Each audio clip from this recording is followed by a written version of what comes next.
When the power went out across Texas in February 2021, 4.5 million homes went dark within 30 hours.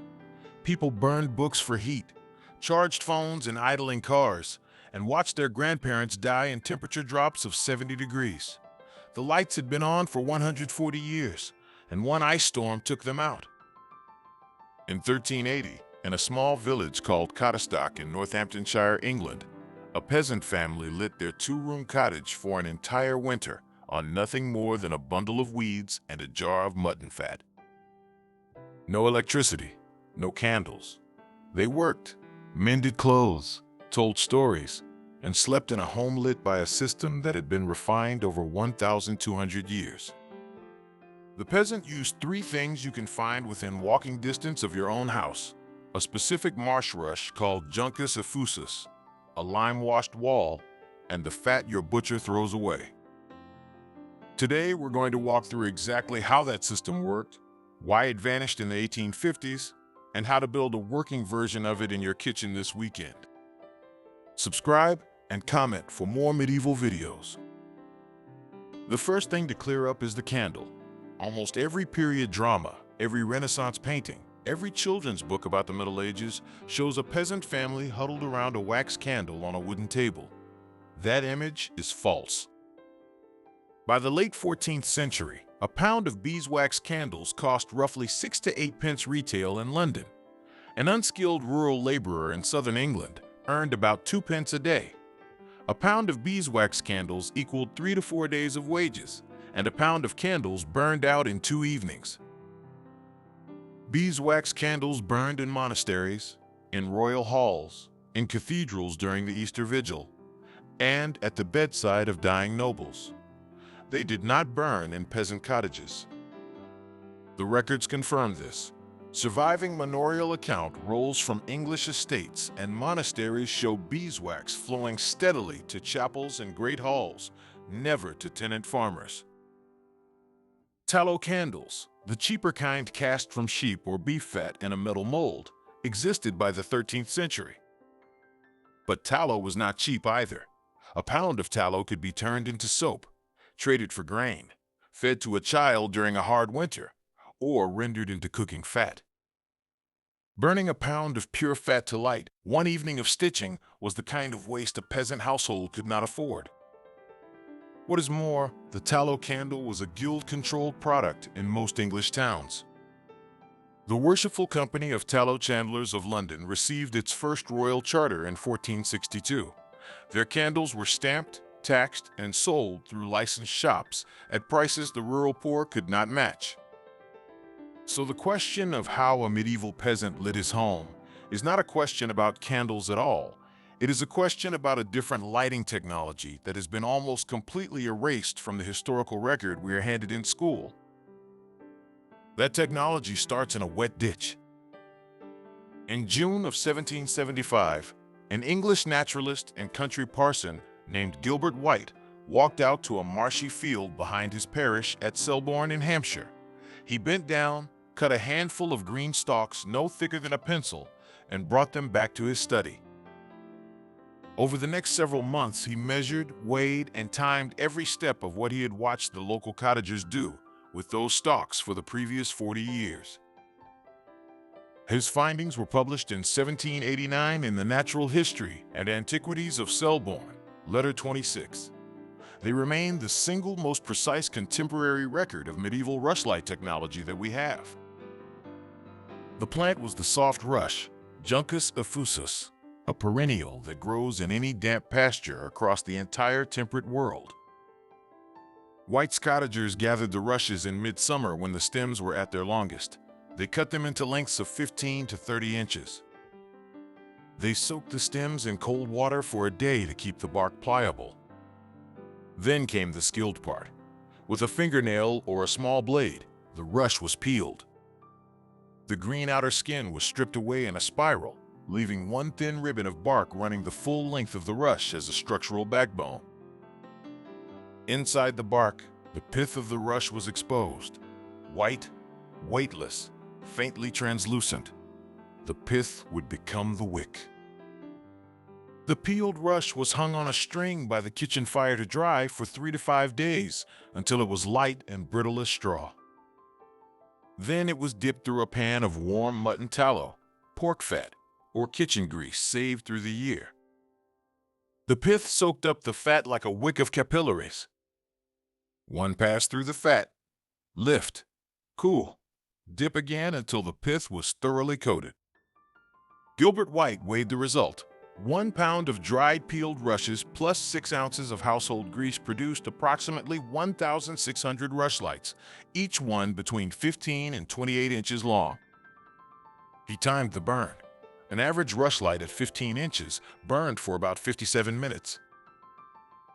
Tilted at the standard 45-degree angle in an iron rushlight pincer, it gave a clean orange flame about the brightness of a modern tea light. No smoke worth speaking of. No tallow drip. The economics destroy the candle. 200 to 1. Same fat, 200 times the light. A poor cottager with a single sheep slaughtered at Martinmas could light her home for 900 hours through the winter on the rendered fat scraps that would otherwise have been thrown to the pigs. This is what was burning when a 13th century peasant sat down to mend a tunic at dusk. Not a candle, a weed and a wick. But a rushlight on its own is 50 minutes of light from a single point. A medieval peasant cottage was not lit by one rushlight. It was lit by a system. The center of the system was the hearth. In a typical 14th century English longhouse, the floor plan was a single room 12 to 15 feet wide and 30 to 40 feet long, with a central hearth of beaten clay or stone slabs roughly 5 feet across. The fire on that hearth was not a temporary thing. It was lit on a feast day in autumn and kept burning, banked at night with ash, for the entire winter. Some Welsh and Highland Scottish longhouses kept their hearth fire lit continuously for years at a time. Pliny the Elder, writing in 77 AD, called the household fire the eternal flame of the home. The medieval English longhouse carried the same custom forward. A peat fire, or a slow oak fire on a 5-foot hearth, gives off a steady golden low-glare light. Modern reconstructions at the Weald and Downland Living Museum in Sussex have measured the light output at roughly 15 to 20 lumens at 3 feet from the hearth. A modern wax candle gives off about 12. The hearth was the main light source. The rushlight was the task light for close work. The third layer was the wall itself. Almost every peasant cottage in England, France, northern Spain, Hungary, and Norway had its interior walls coated in lime wash. Slaked lime mixed with water, sometimes with skim milk for binder, painted on with a broom and refreshed every few years. Lime-washed walls do 2 things. They are antibacterial, and they reflect more than 80% of the visible light that strikes them. A single rushlight in the middle of a 15-foot lime-washed room produces measurable light at every wall. Add the hearth fire, and the room was lit. Not dim, not gloomy. The myth of the dark medieval cottage is exactly that, a myth. The fourth layer was metal. A polished brass or tin reflector placed behind a rushlight could nearly double the perceived brightness of a single flame. The English peasant had soft rushes and mutton fat. A peasant in Norway or Highland Scotland had pine. The pine nut, sometimes called fatwood, is the resin-saturated heartwood that forms at the base of any pine branch that died on the tree.